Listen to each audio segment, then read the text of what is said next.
আসসালামু আলাইকুম। আজকে আমরা পড়ব শ্রদ্ধেয় শায়েখ আহমাদুল্লাহ সাহেবের তারাবিহর সালাতে কুরআনের বার্তা বইটি। ১৫তম তারাবিহ। ১৫তম তারাবিহতে কুরআনের পঠিতব্য অংশ হল ১৮ নম্বর পারা। এ পারায় রয়েছে সূরা মুমিনুন, সূরা নূর ও সূরা ফুরকানের কিছু অংশ। ঘটনা বলি। যেসব ঘটনা কুরআনে বারবার আলোচিত হয়েছে, নূহ আলাইহি ওয়াসাল্লাম এর ঘটনা তার অন্যতম। নূহ আলাইহি ওয়াসাল্লাম স্বজাতিকে তাওহীদের দাওয়াত দিলে তারা বাপ দাদার অন্ধ অনুকরণের পথ বেছে নেয় এবং পুনরুত্থান দিবসকে অস্বীকার করে। মহান আল্লাহ নূহ আলাইহি ওয়াসাল্লামকে নৌকা তৈরি করে, অনুসারী সহ প্রত্যেক প্রাণীর এক জোড়া করে সেই নৌকায় আরোহণের নির্দেশ দেন, যেন অত্যাসন্ন দুনিয়া প্লাবিত বন্যায় তাদের বংশধারা অবশিষ্ট থাকে। সেই প্লাবনে নৌকার আরোহীরা ছাড়া সবাই ধ্বংস হয়ে যায়। প্লাবনের পর নূহ আলাইহি ওয়াসাল্লাম মুশরিক মুক্ত এক নতুন পৃথিবী নির্মাণ করেন। নূহ আলাইহি ওয়াসাল্লাম এর মৃত্যুর পর নতুন এক প্রজন্ম পৃথিবীতে এল। তারা পুনরুত্থানকে অস্বীকার করে বলতে লাগল, পৃথিবীই তো সব, এখানেই আমরা মরি এবং বাঁচি, এরপর আর কোনো জীবন নেই। তাদের উপর মহানাদ আকারে আল্লাহর আযাব আসে এবং তাদেরকে আবর্জনায় পরিণত করে ইতিহাসের রাস্তা কুরে নিক্ষেপ করা হয়। এরপর ধারাবাহিকভাবে বহু নবী রাসূল প্রেরিত হন। তাদের সবার ক্ষেত্রে একই ঘটনা ঘটে। সমাজের মূল ধারার মানুষেরা তাদেরকে অস্বীকার অবজ্ঞা করে। পরিণামে সবাই আল্লাহর আযাব প্রত্যক্ষ করে। মদিনায় ইসলামের অগ্রযাত্রা দেখে কাফির গোষ্ঠী বিচলিত হয়। তারা ইসলামের বিরুদ্ধে চক্রান্তের পথ বেছে নেয়।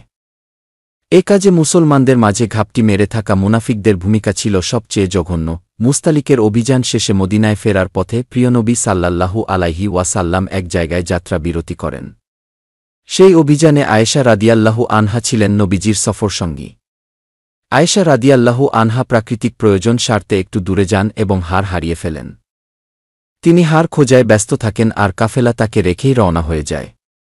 যে কোনো সফরে রাসূল সাল্লাল্লাহু আলাইহি ওয়াসাল্লাম এর নিয়ম ছিল পেছনে একজন পর্যবেক্ষক রাখা। কোনো বস্তু ভুলক্রমে ফেলে এলে তা সংরক্ষণ করা এই ব্যক্তির কাজ। সেবার সাফওয়ান ইবনে মুআত্তাল রাদিয়াল্লাহু আনহু ছিলেন এই দায়িত্বে নিয়োজিত। কাফেলা চলে যাওয়ার পর তিনি আয়েশা রাদিয়াল্লাহু আনহা এর অবয়ব আঁচ করতে পেরে বিস্মিত হন।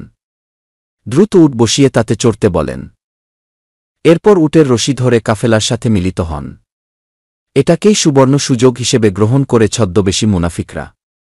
তারা আয়েশা রাদিয়াল্লাহু আনহা এর নামে মিথ্যা অপবাদ রটাতে থাকে। না বুঝে সরলমনা একজন মুসলমানও যোগ দেয় তাদের সাথে। তারই প্রেক্ষিতে সূরা নূরের কয়েকটি আয়াত নাজিল হয়। এতে স্বয়ং আল্লাহ উম্মুল মুমিনিনের নিষ্কলুষতার সাক্ষ্য দেন। অপবাদের এই ঘটনায় যে সব মুসলমান জড়িয়ে পড়েছিলেন, তাদের অন্যতম ছিলেন মিস্তাহ রাদিয়াল্লাহু আনহু। মিস্তাহকে আবু বকর রাদিয়াল্লাহু আনহু অর্থ সহায়তা করতেন। এই ঘটনায় তিনি মিস্তাহকে সহায়তা না করার শপথ করেন। ভালো কাজ বর্জনের শপথ করা ঠিক নয়। এ মর্মে মহান আল্লাহ আয়াত নাজিল করেন, বরং তারা যেন ক্ষমা করে। এতে আল্লাহও তাদের ক্ষমা করবেন। এ আয়াত নাজিলের পর আবু বকর রাদিয়াল্লাহু আনহু সিদ্ধান্ত পরিবর্তন করেন এবং কৃতশপথের জন্য কাফফারা আদায় করেন। ঈমান আকিদা। মৃত্যুর পর কিয়ামতের আগ পর্যন্ত মানুষের দেহাবশেষ কবর বা অন্য কোথাও যে অবস্থায় থাকে, কুরআনে সেটাকে বারজাখের জগৎ বলা হয়েছে। অসংখ্য বিশুদ্ধ হাদিসে বারজাখের জগতে মুমিনদের পুরস্কার এবং পাপিষ্ঠদের শাস্তির বিষয় বর্ণিত হয়েছে।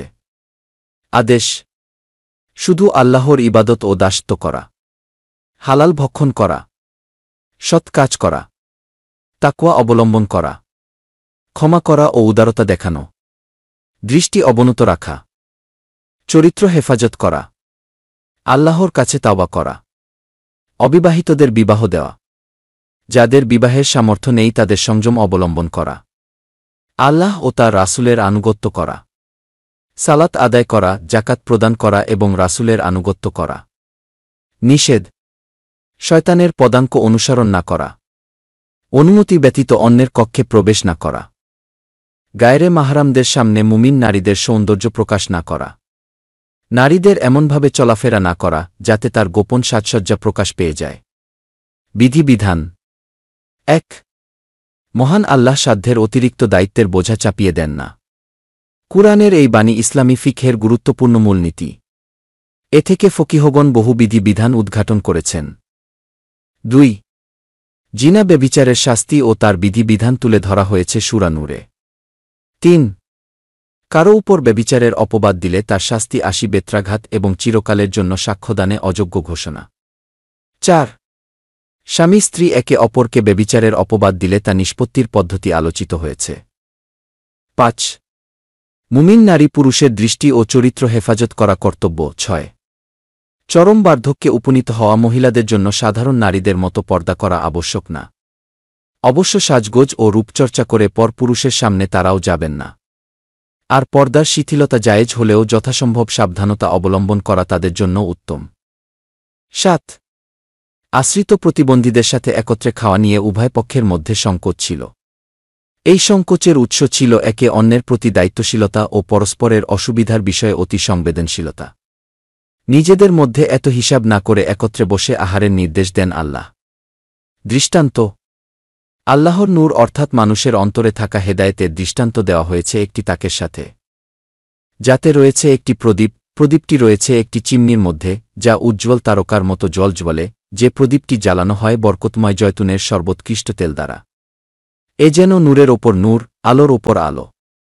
ঈমানদারদের অন্তরে আল্লাহ যে হেদায়েতের নূর দান করেন, সেটি অন্ধকারের বুক চিরে সর্বোৎকৃষ্ট আলো দানকারী প্রদীপের মতো আলোকিত ও উজ্জ্বল। এ আয়াতের ব্যাখ্যায় ইমাম গাজ্জালী রাহিমাহুল্লাহ একটি নিবন্ধ লিখেছেন। অন্যান্য মুফাসসিরগণও এর বিভিন্ন ব্যাখ্যা পেশ করেছেন। মরুভূমির চকচকে বালু রাশিকে তৃষ্ণার্ত পথিক পানি মনে করে এগিয়ে যায়, কিন্তু কাছে গিয়ে সে নিরাশ হয়। যারা কুফুর অবলম্বন করে তাদের দৃষ্টান্ত অনুরূপ। তারা নিজেদের নানা সৎকর্মে তৃপ্ত থাকে। আদতে তা মরীচিকার মতো ধোকার খেলা। ঈমানহীন সে সব কর্মের কোনো বিনিময় তারা পাবে না। যথাসময়ে মোহভঙ্গ হবে তাদের। আখিরাতে অবিশ্বাসী কাফিরদের অবস্থা আরও করুণ। বিশ্বাসে তারা এতটাই নিঃস্ব যে প্রথমোক্ত কুফুরে লিপ্তদের মতো সামান্য আলো থেকেও তারা বঞ্চিত।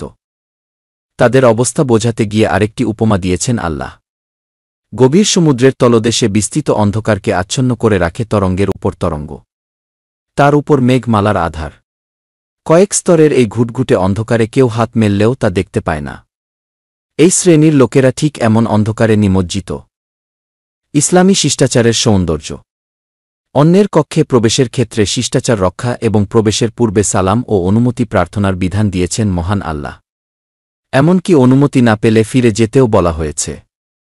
তবু কারো কক্ষে অনুমতি ব্যতীত প্রবেশ করা কিংবা উকি মারা সম্পূর্ণ নিষেধ।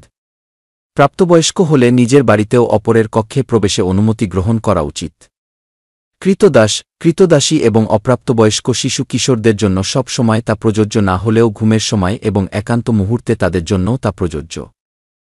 অনেকে বাইরের মানুষকে সালাম দিলেও নিজের ঘরের মানুষকে সালাম দিতে কার্পণ্য করেন। সালাম আল্লাহর পক্ষ হতে কল্যাণময় এবং পবিত্র অভিবাদন উল্লেখ করে নিজ বাসায় প্রবেশের সময়ও সালামের নির্দেশ করা হয়েছে। নাম ধরে কিংবা পারস্পরিক সম্বোধনের মতো যেন রাসূলকে সম্বোধন করা না হয়, সে নির্দেশনা দিয়েছেন মহান আল্লাহ। এটা রাসূলের প্রতি শিষ্টাচারের অংশ। সফল মুমিন ও জান্নাতুল ফিরদাউসের অধিকারীদের 6টি বৈশিষ্ট্য। সফল ঈমানদার ও চিরকালের জন্য সর্বশ্রেষ্ঠ জান্নাত জান্নাতুল ফিরদাউসের অধিকারী হতে হলে 6টি বৈশিষ্ট্য ধারণ করতে হবে। 1 সালাতে খুশু অর্থাৎ মনোযোগ অবলম্বন করা। 2 অনর্থক ও অপ্রয়োজনীয় বিষয় এড়িয়ে চলা। 3 যাকাত আদায় করা। 4 চরিত্র হেফাজত করা। 5 আমানত ও অঙ্গীকার রক্ষা করা। 6 সকল সালাতের প্রতি যত্নশীল হওয়া। হালাল উপার্জনের গুরুত্ব। সকল নবী রাসূলের প্রতি পবিত্র ও হালাল খাওয়ার অভিন্ন নির্দেশ জারি করেন মহান আল্লাহ। এমনকি হালাল খাওয়ার গুরুত্ব এত বেশি যে নেক আমলের নির্দেশেরও আগে হালাল খাওয়ার নির্দেশ দেওয়া হয়েছে। সুসংবাদ ও সতর্কতা যারা ঈমান আনবে এবং সৎকর্ম করবে, পৃথিবীতে তাদের প্রতিনিধিত্ব দান, তাদের দিনকে সুপ্রতিষ্ঠিত ও সুদৃঢ়করণ এবং ভয়ভীতিকে শান্তি ও নিরাপত্তায় পরিবর্তিতায় করার ওয়াদা করেছেন মহান আল্লাহ।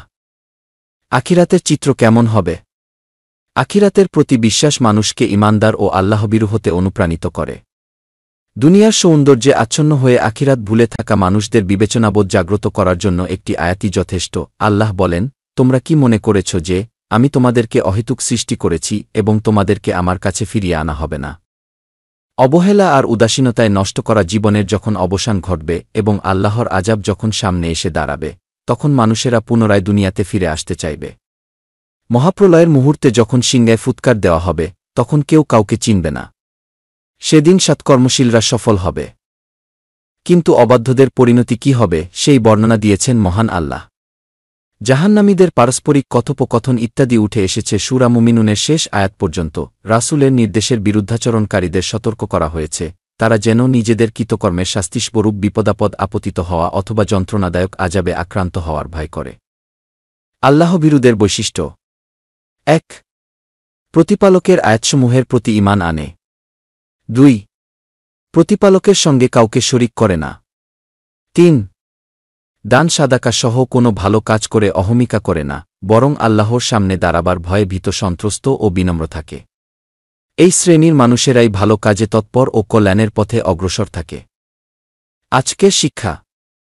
আম্মাজান আয়েশা রাদিয়াল্লাহু আনহা এর প্রতি জঘন্য মিথ্যাচার প্রসঙ্গে আল্লাহ বলেন, এ ঘটনাকে তোমরা নিজেদের জন্য খারাপ মনে করবে না, বরং এর মাঝে তোমাদের জন্য কল্যাণ নিহিত আছে। বস্তুত এ ঘটনাকে কেন্দ্র করে মুনাফিকদের মুখোশ খুলে গেছে। এছাড়া ব্যক্তিগত মনোবেদনায় কাউকে দান করা থেকে বিরত না থাকার বিধান নাজিল হয়েছে। সুতরাং একজন মুমিন জীবনের প্রতিটি অপ্রত্যাশিত ঘটনার আড়াল থেকে কল্যাণ বের করে আনবে এবং ধৈর্য ধারণ করবে।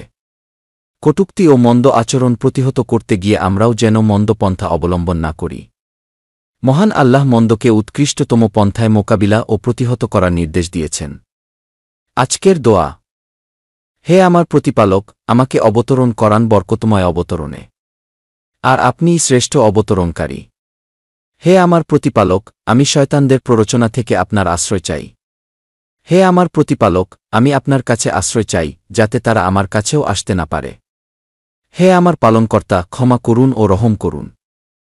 আপনি সর্বশ্রেষ্ঠ রহমকারী।